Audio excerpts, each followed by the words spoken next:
Welcome back, everybody. I'm Caleb Dennison for Digital Trends, and today we're reviewing the LG SM9000 series LED LCD TV. I got the 65-inch model back there, and we're going to dive right into picture quality straight away. But before we do that, I got a correction to make. So if you didn't happen to watch the unboxing and basic setup video for this TV, I suggest you do that. Click right up there. It covers stuff like the TV's aesthetics and the user interface and what it's like to set up the television. If you did, however, watch that video, you probably caught me making a big old mistake. I suggested this TV didn't have HDMI 2.1 features. That is complete BS. Of course it does. It has HDMI 2.1 spec across all of its HDMI inputs and therefore supports EARC, variable refresh rate, auto low latency mode, that kind of stuff. Sorry about that. I made a mistake. LG, actually, I was one of the first people to find out from LG that they were doing this right ahead of CES and broke the news with everybody else. Of course I know this, but I made a big mistake. I had a brain fart. All right, so outside of HDMI 2.1, the key difference between this TV and LG's flagship right above it is that it doesn't have full array local dimming Pro. It has full array local dimming, but not the Pro version, which I suspect comes down to how many zones of local dimming it has. We'll count those in a second. Outside of that, everything else is the same. It's got the Alpha 7 Gen 2 processor. It's got nanocell technology, so presumably you're getting better color at off angle. Has an IPS panel also helping with the better off angle viewing. We're going to test all that stuff, but first, let's check out how many zones it's got. Okay, start counting. Count along with me here. There's a total of 12 horizontal zones on this particular TV. This is the Spears & Munsell UHD benchmark test disc. Shout out to Stacy Spears and Tyler Pruitt for getting this to me. So 12 zones horizontally, not terrible, I guess, but what really shocks me is that there are only 4 zones across the top, or vertically speaking.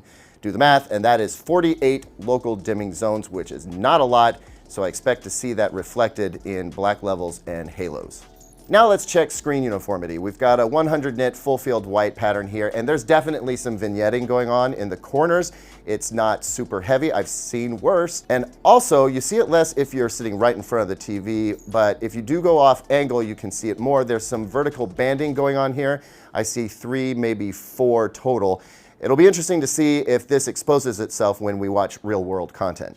Now check this out. This is a torture test for the local dimming system. This is a star field, and you can clearly see the splotchiness happening here. That's the local dimming trying to keep up with what is admittedly a really hard thing to resolve. But hey, you watch Star Trek, you watch Star Wars, you're gonna see that kind of thing. So I'm not really stoked about the full array local dimming on this TV. At least with a torture pattern like this. We'll take a look at some other content to see what this plays out like in real life. Now I want to take a look at how this TV is tone mapping HDR, and here we're looking at a ramp where it pretty much washes out at around 1100 nits, which is not to say it's hitting 1100 nits, it's just taking any code value above 1100 nits all the way up to 1000 and just peaking it out as bright as it can get. So I've switched over to my VideoForge Pro from SpectraCal. Thanks for letting me use this, guys. This is an SDR, and when you're off axis, you can definitely see quite a bit of blooming. That's a product of just having 4 zones on the top. Let me switch this into HDR. Now we're in HDR, and as you would expect with much brighter boxes, we're seeing a whole lot more of this blooming around these white boxes, and we'll see that in this other test pattern here as well. Again, we're in HDR, and you can see that a lot of what should be black is a little bit milky. One last pattern I want to show you before we watch some really good stuff. I'm not particularly impressed by this particular test pattern. I'd expect to see a much more intense white in the middle, even though this is SDR, and then something odd is happening here where it's dropping out to black and then it's bumping it up back again here. I suspect, again, that's a product of the local dimming system only having 4 zones across the top. Seeing more or less the same thing with HDR, although there is a slightly brighter center here, but the ramp is just not as smooth as I'd want to see it. And of course, over here, I'm seeing kind of a milky gray instead of a true black. Test patterns are great because they let us get really, really granular with the TV, but they don't tell the whole story. Sometimes what we see in test patterns, we don't actually see in real life content. So I want to look for a few things, and right away I'm definitely seeing some vignetting happening over there. So it does expose itself in certain situations where you have a big wash of color and it's easier to see that it's a little bit dimmer on the edges. The color at first comes off as very bright and vibrant, but I've noticed that with this TV, the yellows have a little bit of a green hue to them. It's just a little bit off. I suppose you could fix that with a calibration, but I'm not sure that this is the type of TV that somebody's going to call in a calibrator for. Now, how about the halo that we saw in the test patterns? Does it bear out here? Well, it's not often that you get an image like this, which is stark black with something very bright in the middle going all the way down, but I can very clearly see the halo around that object. Now, when the object gets a little bit bigger and there's less of a black canvas to look at, what I've noticed is that's a whole lot less obvious. This is a good example. Yes, there is still a little bit of halo happening around this feather, but it's much less pronounced than when you have a very small bright object on a very big black background. And when there's no black background to contend with and you've got a full field of color, it really pops. It does a great job of that. So I think there's a dazzle effect that you're going to get. Say you're going to check this TV out at your local electronics retailer. This kind of footage is what you want to see, something that goes back and forth between very dark scenes with bright objects and full field, full color scenes. Here's something that really caught me off guard. We're going to have some wind turbines come up. Check out the tips of the turbine blades. They are juddering like crazy. There's a lot of stutter there, and you can actually see it in the edge of this close-in shot of the turbine.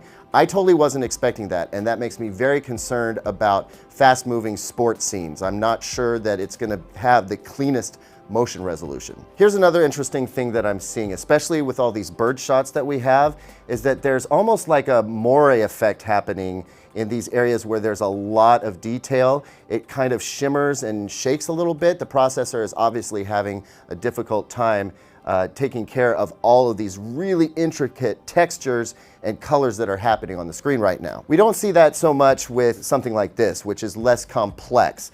And when, in fact, you have a still image like this, there's some really nice detail happening, and the highlights come off really nicely as well. Now let's talk about how it does with cable TV upscaling. That's still primarily what a lot of people watch, and it's not ever been that great. We're talking about low bitrate content, usually at about 720p, so there's not a whole lot for the TV to work with to make it look better. What I'm seeing here is kind of par for the course with upscaling.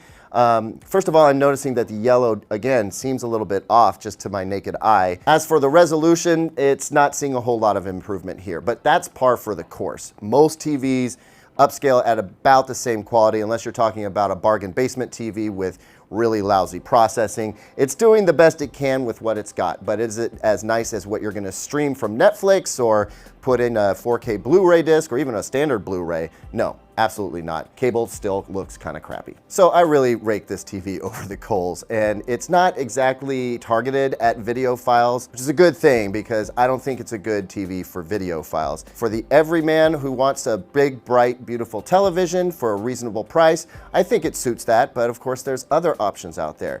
A lot of the issues that I saw on this TV, granted, were granular things, but I think they play into the overall video experience. And I gotta say, I didn't see a lot of this with, say, the TCL 6 series, for instance. So there's a lot going on for this TV. HDMI 2.1 is a big deal. I also like the WebOS system fairly well. And of course, it's gonna offer the Apple AirPlay 2 and HomeKit integration very shortly with a firmware update. So there's a lot of fun stuff with this TV. And look, when you look at content like this, big, bright, beautiful, the TV presents it exceptionally well. But if you're the sort of person who's going to be in a dark room watching a lot of movies or a lot of sports, not sure it's the best option. If, however, you're a serious gamer, give this TV a look. You're going to get HDMI 2.1 with variable refresh rate and auto low latency mode, which is great for gaming. It has relatively low input lag. Also, it's about $1,000 for a 55-inch and $1,400 for a 65-inch. So definitely an option there. Overall, I'm kind of conflicted. There's some things here that have me going,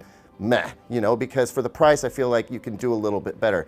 But then again, LG's got some specific features that attract certain folks. So if you're in the market for this TV, go check it out for yourself, see what you think. I'm gonna be middle of the road on this one and say, I'm not gonna necessarily recommend it, but I won't discourage you from investigating it either.